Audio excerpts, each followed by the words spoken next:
And welcome in everyone to the first episode of Crazy's Corner this week. We got 2 episodes coming at you. We're going to be talking about some quarterback changes and what to do with those fantasy weapons on those teams. Can you trust them now that we're in the playoffs? I got Will with me today. How are we doing? Good. We beat the hell out of Kirk Cousins and Chicago Bears last week. So as a Viking fan, I'm happy. Yeah, you guys did good, and now Kirk Cousins is on the bench. That's where we're going to start. We got Michael Penix. He's now taking over in Atlanta. He's going to have Drake London, who's been a fantasy darling for a lot of people. Kyle Pitts has been kind of MIA. Darnell Mooney's been good, and Ray McLeod has been startable, as well as Bijan has been good out of the backfield. Now with Penix taking over, are you comfortable starting Drake London this week? Are you starting any of the other fantasy options here? Obviously, Bijan's a start. But are you starting, Mooney or Pitts? Oh, yeah. Yeah, this week against the Giants? Yeah. At home? Yeah. Next week against the Commanders on the road? Yeah, I'm definitely starting London this week. I don't think I'd start Mooney.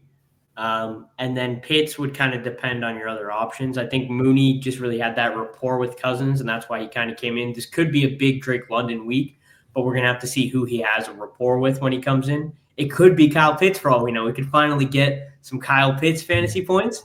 But if you're starting Kyle Pitts, it's probably high ceiling, really low floor. So you got to look at that way. But I do like the chance that Penix brings is that this could really revamp the offense. Cousins didn't look great, especially the past few weeks where he only had 1 touchdown and 9 interceptions. He just wasn't looking comfortable. So we will see. I like it. How do you give him $100 million? Guaranteed. Yeah. As a Panthers fan, I'm quite happy that they'll be paying Kirk Cousins to sit on the bench. Nothing makes me happier than when I get to see division rivals paying Derek Carr lots of money, Kirk Cousins lots of money, and then, who knows what's going to happen with Baker Mayfield, but if he ever reverts back to his old ways, we could have 3 amazing quarterbacks being paid lots of money in the NFC South here. So, yeah, Penix, I think you start Drake London, and then if you need to take a shot on one of the other guys, that's definitely something you can do. Pitts is a high upside play if you need it for tight end. If you're projected to lose, I could definitely see Pitts could have a 2-touchdown game. That's definitely in the range of outcomes against a bad Giants team who's starting Drew Lock. We don't need to talk about the Giants too much because you're starting Malik Neighbors, and that's about it. Yeah. Giants. So there's nothing. The running back situation is interesting in New York. Yeah, you maybe start I don't think their quarterback change impacts what you're doing at the running back. So you start Malik Neighbors for the Giants. You're starting Drake London for the Falcons. What are we doing in Cleveland with your boy DTR? Are you confident with Jerry Jude going forward? DTR. Yeah, I am actually. Cleveland, I don't understand what's wrong with that franchise. There's talent on that roster. And I know people want to blame Deshaun, and maybe there's some blame there. But it just doesn't seem like they're well organized for game day. Mm-hmm. We'll see. DTR has talent. There's a reason why they didn't move him, reason why they protected him. I think it could be a good start. I think it's fair to give him a whole week. I know what they said, we wanted to give him a whole week. It'll be interesting to see what Cleveland does. Chubb is hurt. So Ford is playing. Yep. I think DTR, if you have him and you need to play him, it's not a bad play because I think he might get you a rushing touchdown. It's going to be the game plan is not going to be what you saw with Winston. If they got DTR pushing the ball downfield, not right now.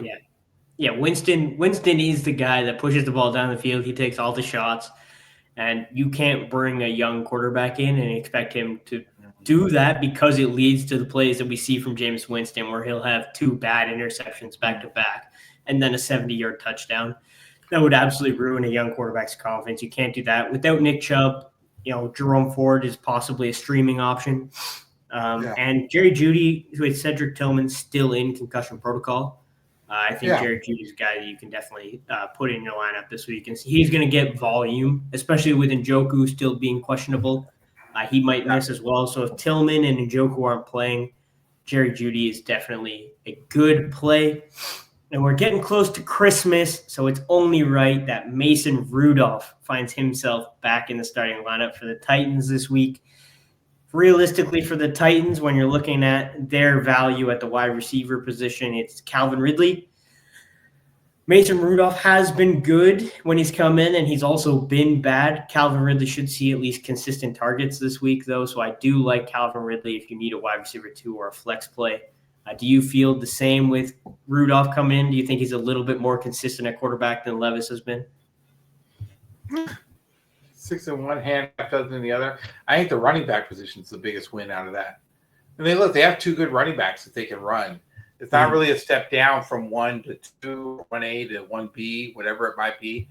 So, I wouldn't be surprised if you see the running backs in Tennessee get most of the touches this week, both in the run and the pass game.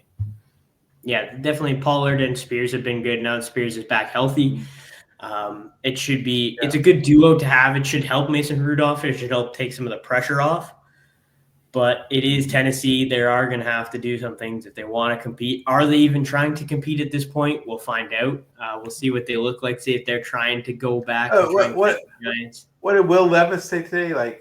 Pretty much said, I have a good future, whether it's here or somewhere else. I'm like, oh. Yeah.